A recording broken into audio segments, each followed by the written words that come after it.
Hi, everybody. Welcome to Gray Matters. And today's Gray Matter will deal with dementia and intimacy.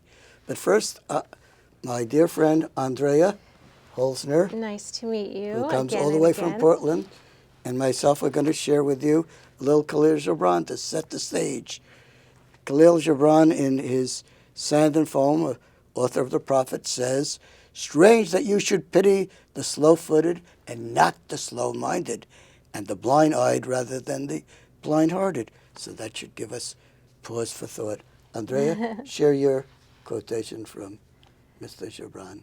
Yeah, well, I think that life doesn't end, it's not over until it's over. Mhm. And I think for a lot of dementia and Alzheimer's people, they still have a lot of life in them. Mm-hmm. And they may have Absolutely.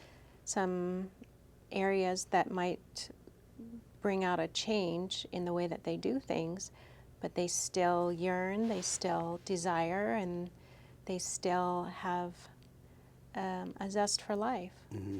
Before we get into your subject matter, I just want to introduce you to the audience. You were born in Germany. I was born in the United States, Oh, you were born in the United and States. my parents are German, so Oh, your I parents are have German. dual citizenship. Mm-hmm. And so I had the fortune of growing up both in the United States and Germany. Ja, mein Frau. And Mein sehr schöner gut. Fräulein. Ja. And yeah, so I've seen a lot of different cultures and been very fortunate in that way. You've traveled in France too, because you speak some French. A little Un bit. petit. Un peu. Okay, I don't speak French, I speak Which Spanish. is embarrassing because I have a minor in foreign language, French being one of them. But Really? we won't talk about that today. Okay. Okay.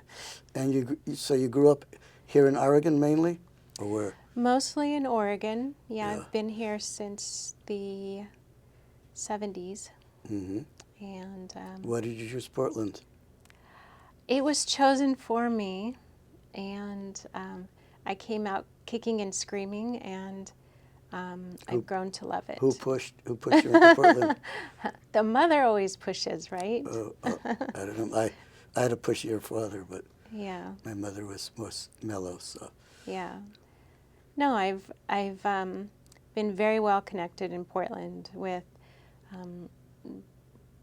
charities and politics and what's going on in Portland, and I've come to love it very much.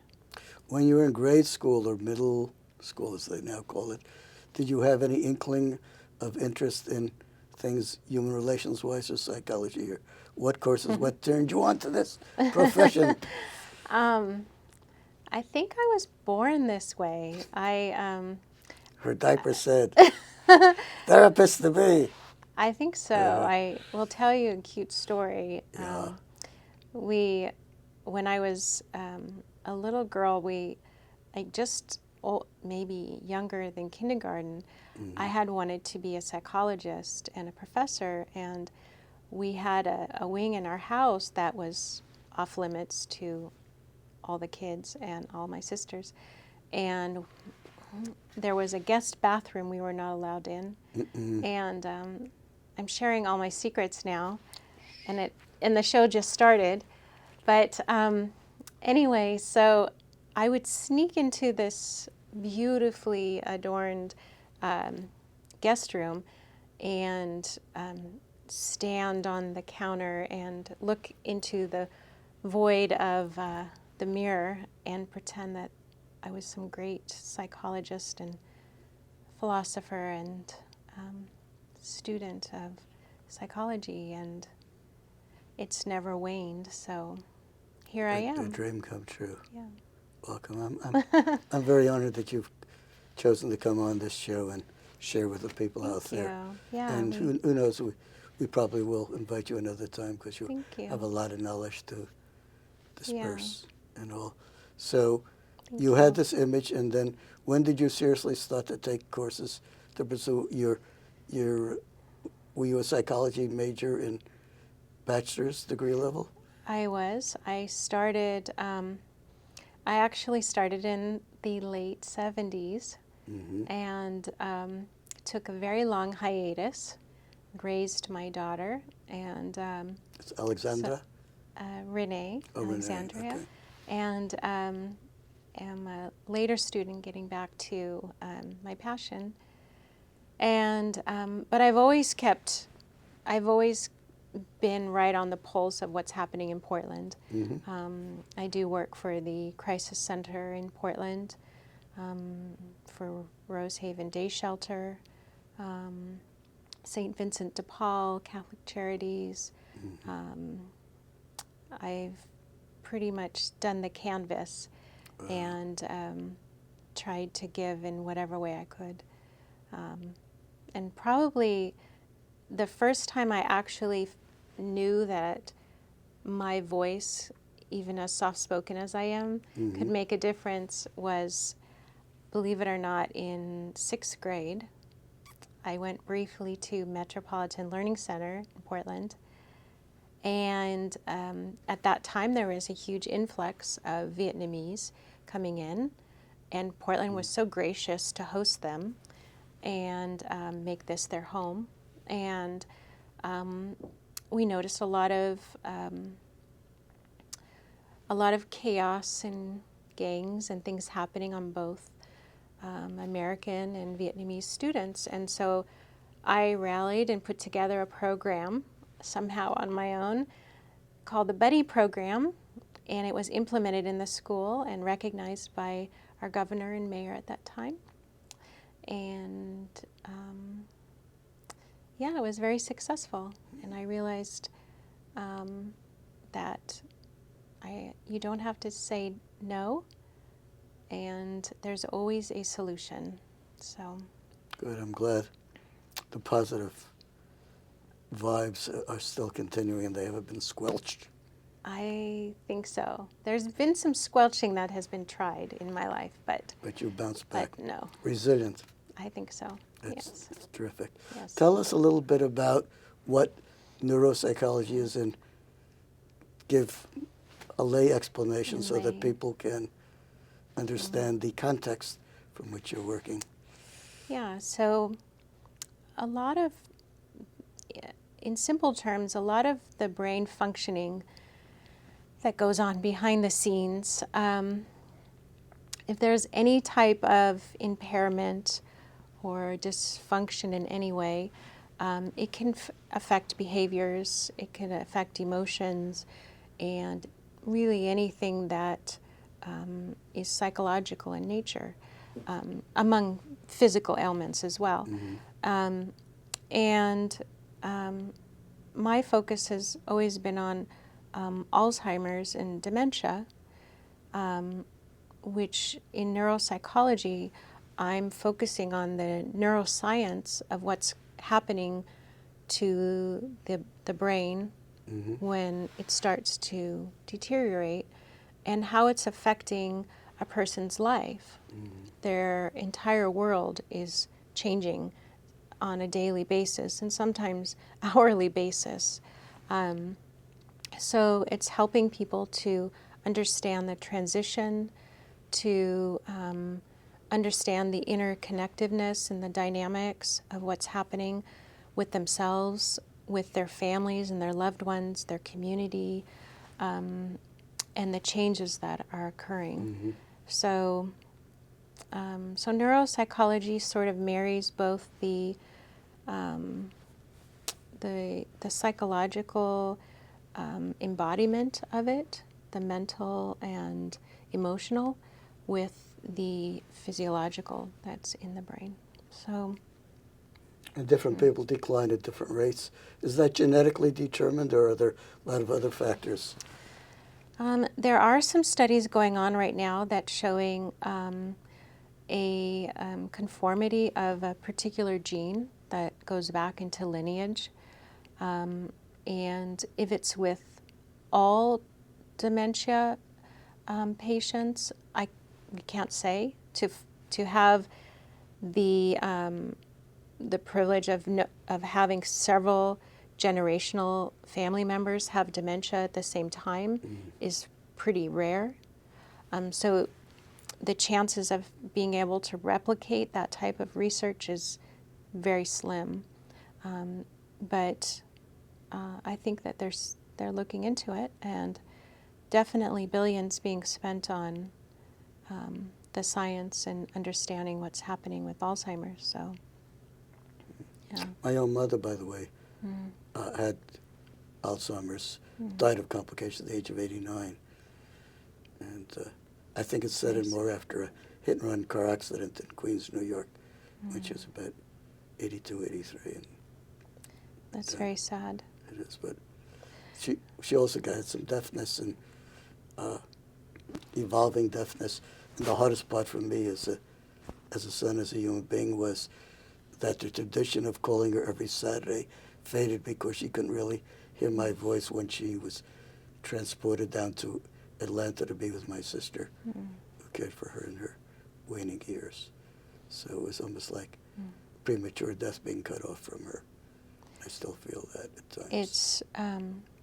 It's very tragic, and so many people, 15 million people today are suffering, or more are suffering with dementia or Alzheimer's, and it's not just the patient that's suffering, it's the loved ones that are left to try to understand. My own mother passed away a little over 2 years ago, and I can't bring myself to take her off of my favorites on my mobile phone, and it takes a while to grieve and to understand.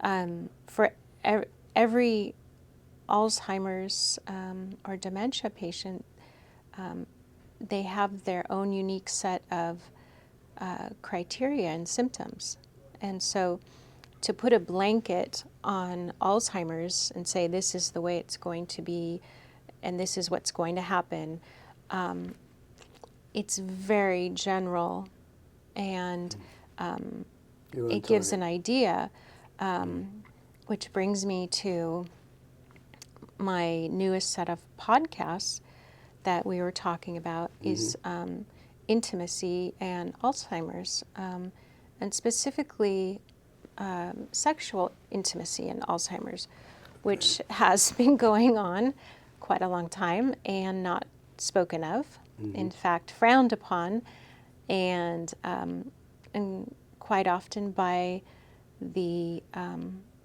children of Alzheimer's parents. So there's just so many changes that go on within dementia, that just with, and also with any disability, that may change the scope of how intimacy is expressed and explored, but that doesn't squelch the desire, doesn't squelch the love, it doesn't squelch the need for human contact and that touch and that intimacy that we all need to reinforce ourselves, to thrive. Yeah. So I think, part of what I'm doing is educating the children of these wonderful parents of theirs that have contracted Alzheimer's, and also geriatric facilities that are trying to manage these Alzheimer's patients that are hooking up, and also just want to be close. They want to have that physical connection. So, absolutely. yeah, and Now, if one partner has Alzheimer's or dementia, and the other does not, does that create complications? well, of course, it's a change in their dynamic, probably. But so many couples that are in that situation, they still find a way to explore and express their love and their intimacy. And I was just looking at some research recently on couples that this specific situation is part of their lives. And no, maybe it's not I'm going to, have my way with you right here on this coffee table or something, or have that kind of elevated passion. But they definitely can hold hands or find ways to be physically attentive to each other in a different way. And while also understanding the subtleties and the changes of dementia and Alzheimer's. So it's education, it's awareness, it's patience.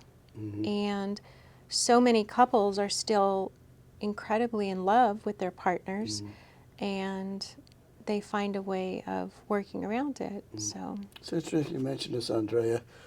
This goes back maybe 30, 35, it doesn't matter when.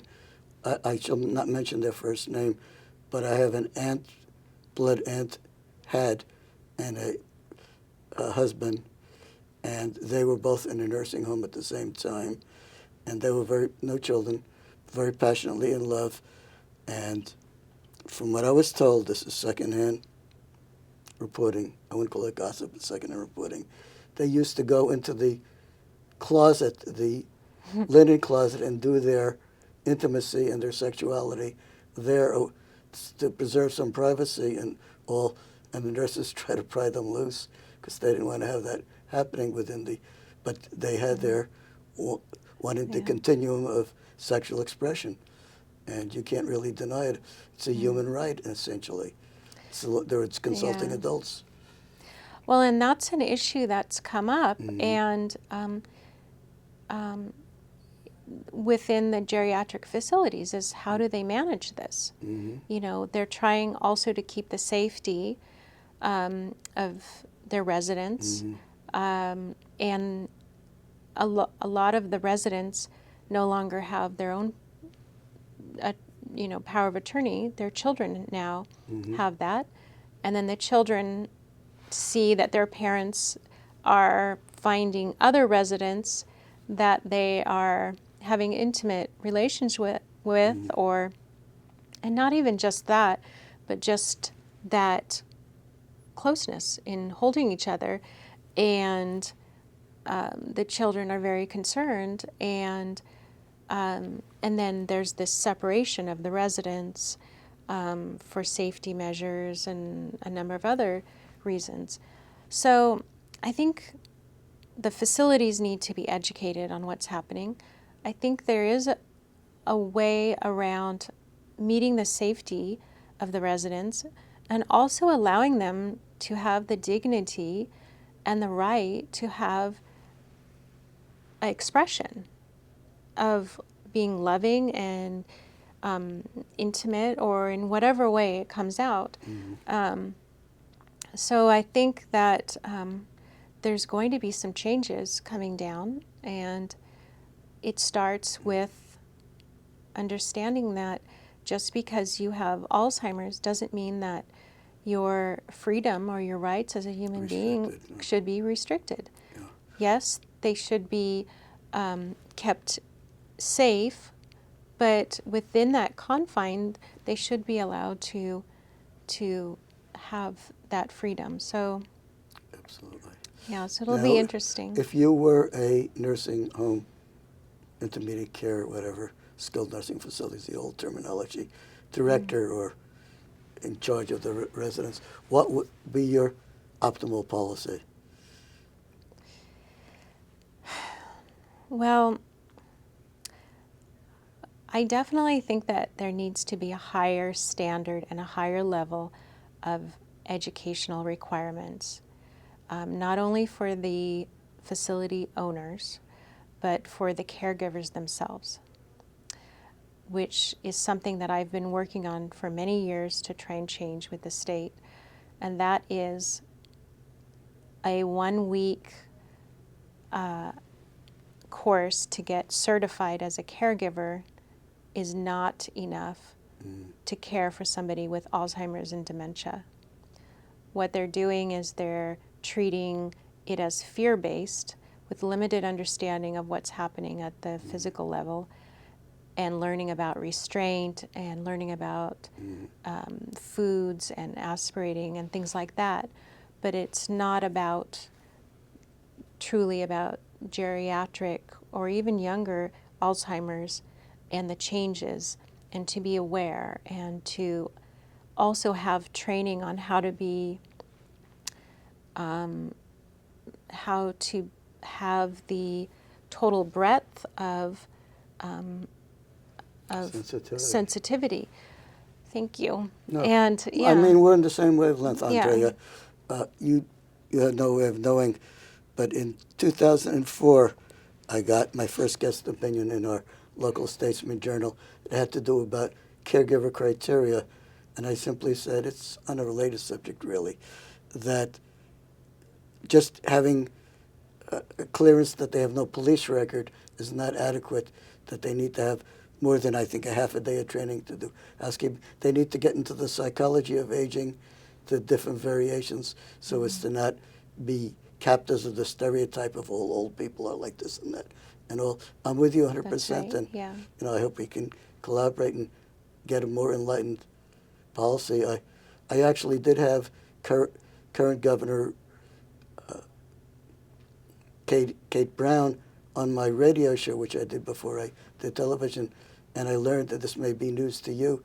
I asked the question specifically, if a voter has dementia, how advanced does it have to be before the right to vote is no longer theirs, taken away? Because they could be exploited in retirement homes, and I've seen it back in D.C., where they can just be asked to sign the bottom of the ballot, and then the caregiver fills in the Well, rest. that's interesting, yeah. And it has not been addressed as an issue. I don't know to what degree, if you want to join the effort to get I try to stay out of politics, okay. especially right now in this heated debate that's going on. Okay, well, this is just something. But but that's like a very interesting point, and I hadn't really thought about it. But your vote and my vote can be erased by different caregivers in nursing homes or relatives or friends at home who, and of course the demented patient will not remember and not tattle, so to speak, about somebody doing mischief, corruption to their ballot. Well, I mean, the first thing that comes to my mind is if they're, first of all, if they're in a home, they've already given up their power of attorney to their children or so. And I think at that point, they no longer, and I'm probably opening a can of worms, but I think at that point, and I don't know what the law is, but there is no law. That's what Kate Brown said. This is a gray area. It deserves a public hearing. And maybe you and I and people like us could advocate for a public hearing so the public can have a right to testify. I try to stay out of politics. Well, I mean, but it's a valued right because this is an election. President, we can. Right. But anyway, And but you wonder and what I simply said, if somebody is a conservator, that should be prima facie evidence that they can't make decisions on finances of their own, and maybe the right to vote is compromised. No, that's a very good point, and we'll have our debates off camera. Being the good doctoral student, I will look into that. Okay. But no, right now, my research right now is primarily focused on not so much the curing of Alzheimer's, because I'm not on the medical side, I'm more on the psychological side. Definitely. But one thing that comes up, especially in latter stage Alzheimer's, is and it happens very frequently, out of control in geriatric facilities, is this agitation, and within the psychological community, they title it aggression, which I'm completely opposed to, because I feel like aggression implies a certain sense of intentional volatility, and I don't think that's happening at all. I've seen it happen. Yeah. I can give you. Should I give you a 15-second rendition? I don't want to take your time away. Yeah. No. I just. Okay, Andrea, I was in a D.C. adult care thing for Alzheimer's and other patients. A lady who was very meek and all gray hair, of course, maybe 80, little hunchback. They served her lunch with everybody else. Then they thought she was finished. They took her tray away. She thought they were stealing the tray from her, and when the caregiver's back was turned, she attacked them with such a vehemence, she knocked them to the floor. Okay. To the caregiver, Yeah. to the staff person, that was aggression. To her, she might have called it agitation. You and I could have been agitation. So there's a Yeah. perfect example. Right. And so what's happening is that, first of all, in Alzheimer's, different parts of the brain are actually just dying. And so the brain has to overcompensate and adjust in some ways. And in many ways it doesn't. It just kind of declines. But of course there's changes in behavior. And I think that is what, going back to the education of caregivers and staff and directors and even nurses, because not all nurses that go in there are geriatric nurses, is that a greater understanding of these physical changes and mental changes that go on and adjusting. So perhaps knowing that these things could occur, maybe they don't take the tray away. You know, maybe there's a different method that they could have used to know that this resident likes to be excused before she takes her tray away. So there's a greater level of education. There's looking at different psychotherapies and different techniques of assuaging this agitation. So, Okay. I have just about a minute left. oh, darn. Yeah. Well, otherwise we can do a 45-minute Okay. thing if you want to sometime. Okay. You want to go for another 15? Sure, I'd love to. I Okay. have a lot. Add 15 minutes to our menu, to our intellectual diet. A few more calories. Okay. You're a terrific guest, by the way. Oh, thank you. And I'm saying that not to be nice. I'm saying that because I believe in you. Oh, thank you. Okay. No, this is of course, I'm so passionate about what I do and Alzheimer's, and especially after going through it as a child of a parent that had Alzheimer's. And my mother's was so aggressive in terms of her decline was so fast, and the changes every day, every minute. At what age were you when you first noticed it, roughly? From my mom? Yeah. Well, looking back, do we need to stop for a little bit? No. Okay. We shall continue. So, Onward and upward. okay, here we go. Looking back, of course, is 2020. I see all these signs that I hadn't noticed for years. And it was just, oh, mom's forgetful, or, oh, that's just mom, or she's doing this or that. And I thought, it was questionable. And I was questioning more her personality or character rather than thinking that this is the onset of dementia. And when we first found out, I received a call. She had had a stroke, and she was in a living situation that was independent, but it had staff in case of an emergency. And they had called me and said my mom was found by a policeman, and she didn't know who she was or where she lived or anything. And luckily she wasn't far from this facility, and he surmised that it could have been this place.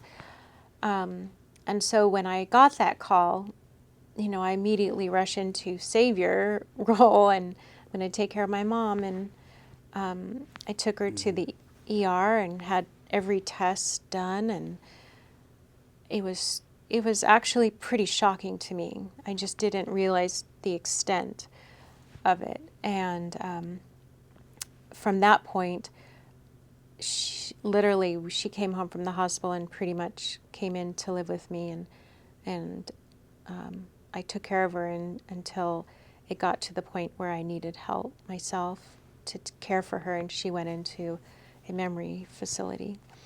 So This happened in Portland. in Portland, and from the time we found out, when I got that call, was November of 2012, and she passed away in July of 2013. And so it was very aggressive and very fast, and all of a sudden I was emerged into this world of medical bills and nurses and homes and our, just tons of paperwork and dealing with the doctors. Very stressful and tumultuous. Just to navigate that was overwhelming. I did not work. I took care of my mom full time, and I learned so much about the disconnect that caregivers like myself that were not salaried, which makes up, and this is a shocking statistic, but caregivers that are not salaried. But anyway, what I saw out of caring for my mother was that, I was telling you about this statistic, which is pretty much unbelievable, but caregivers, non-salaried caregivers, make up more than 75% of the caregivers. So a very tiny portion that are caring for dementia patients, which are more than 15 million. Let me interject a quick question, because this goes back to something I've been toying with. Would it be helpful if in the next 2-3 years every community college in the United States had at least 1 or 2 caregiver courses? Well, there are caregiver courses. For family members. Oh, for unpaid, well, for people there who are are local, actually Oregon is very progressive in this. So there are free courses.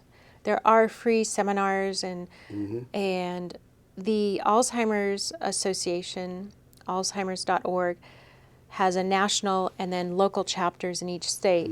And they do have a 800 hotline that you can call 24/7 to get information and all of that.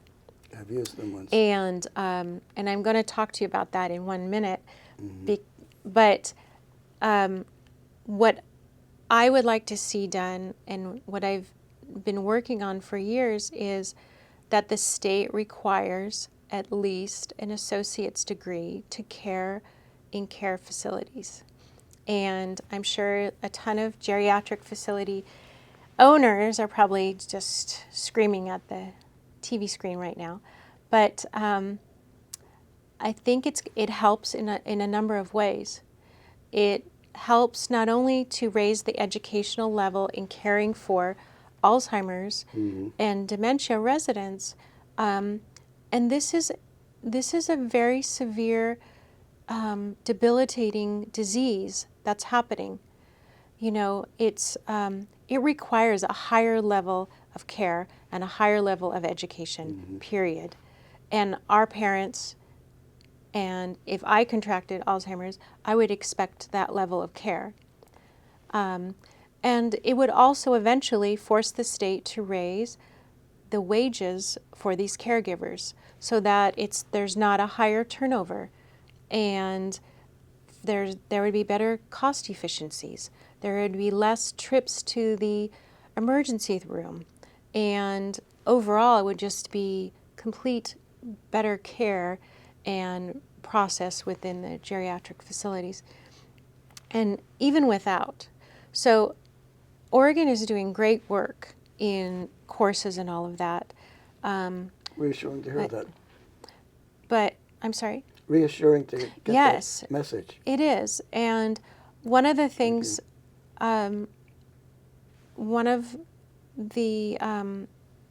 things that I'm working on right now is looking at a Alzheimer's support line 24/7 in Portland, just like we have as the crisis center. And you have compassionate advocates that are there. when somebody's caring for somebody, their loved one or their parent or their spouse at home, and they need someone to talk to, or they're not understanding, or they have no idea, should they, their loved one has a certain behavior and it's not safe for them and they have no clue what they should do. Should they restrain them? Should they move something? And this Alzheimer's support line would not only be there as an advocate to comfort them and listen to them, Give but also practical to advice. give them practical advice. And of course, the Alzheimer's Association has a 24/7 hotline. And I've called it myself to see what's what on the other end. And I don't want to knock it because it's fantastic. And it's very clinical. And as somebody that's in the middle of caring for my loved one at home, 24/7, no breaks. As a caregiver, you get no breaks. Sometimes you have to quit your job or limit your income because you have to care.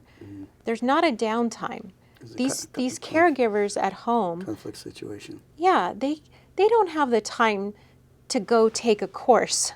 They don't have the time to go sit and learn about something. They need somebody there as an advocate, whether it's coming to their home and helping them to rearrange their home that's safe, or to give them tips and what.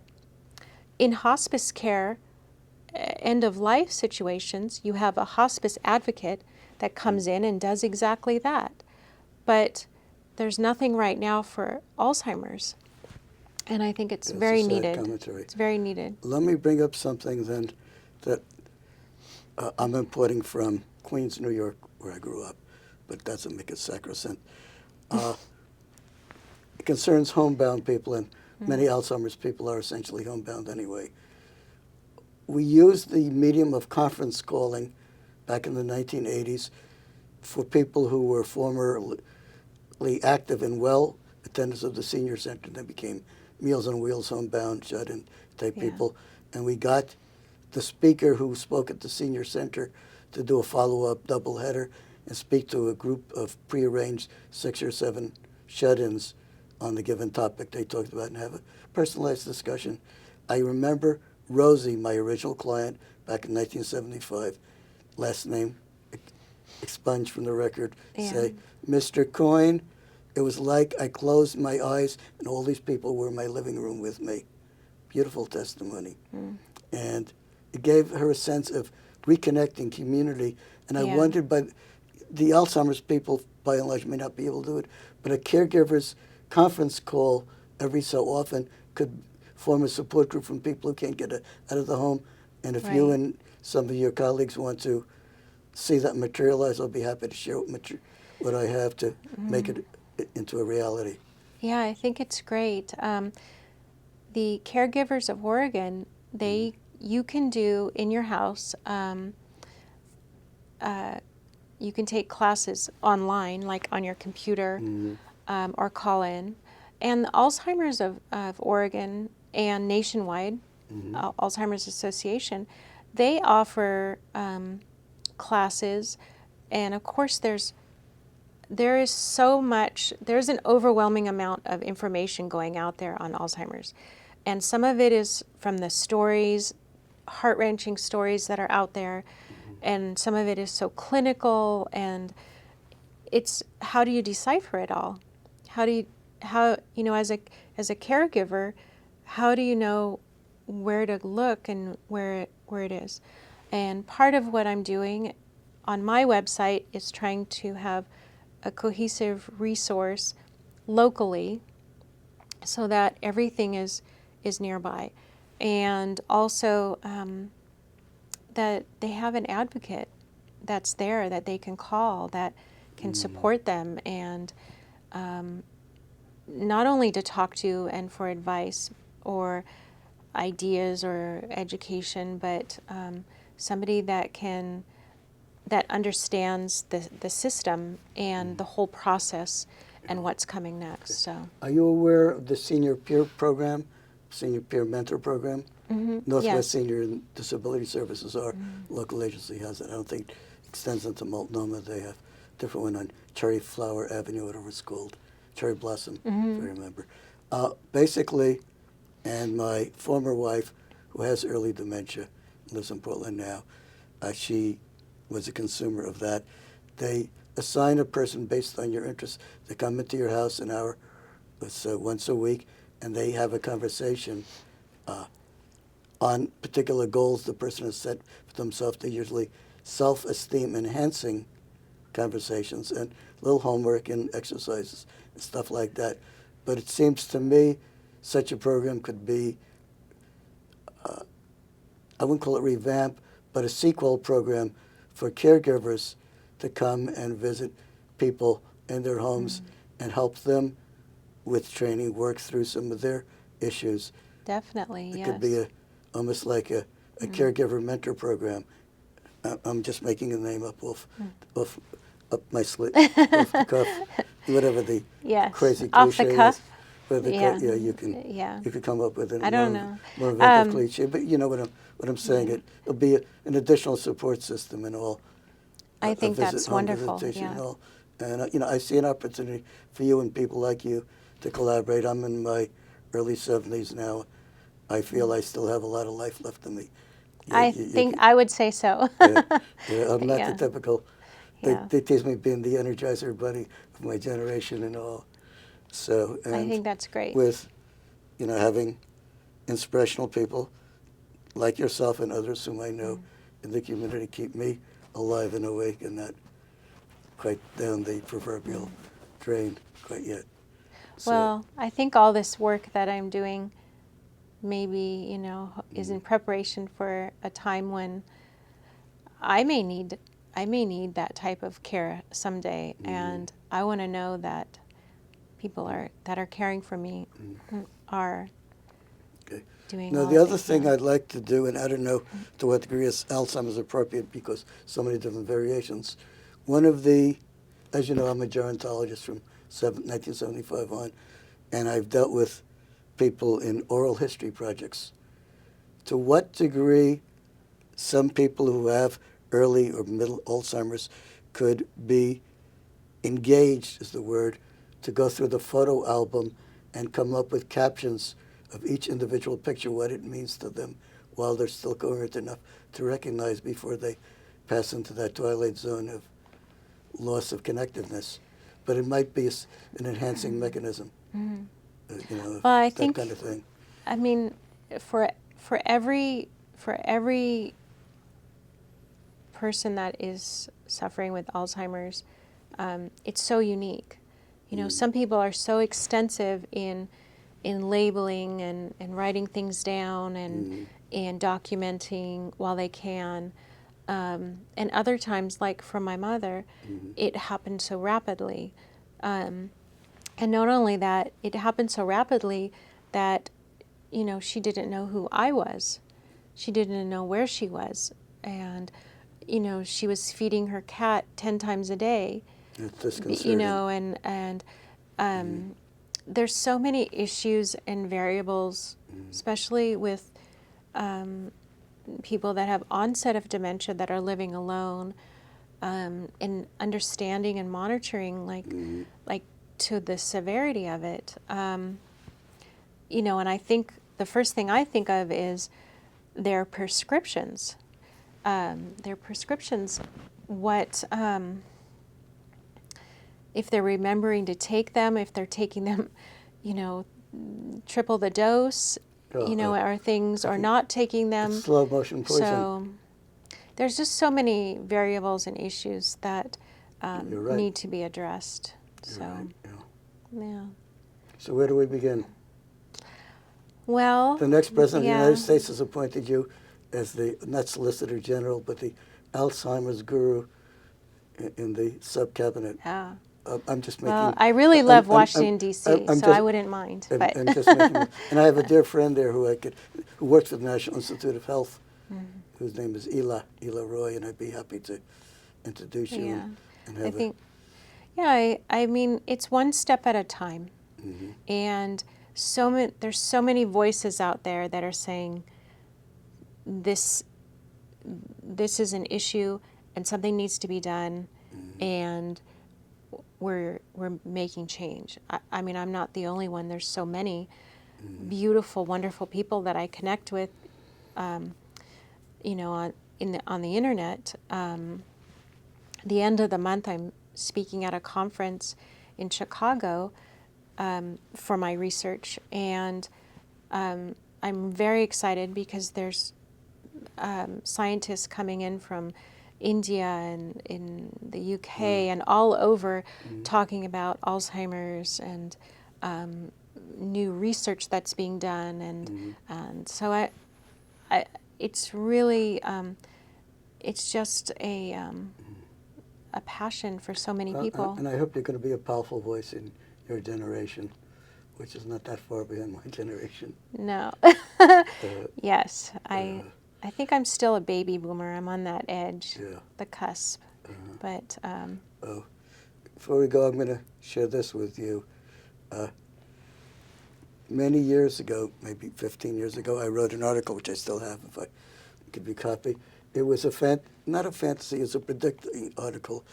I predicted that a new kind of wheelchair would be invented for the baby boomer rock and roll era baby.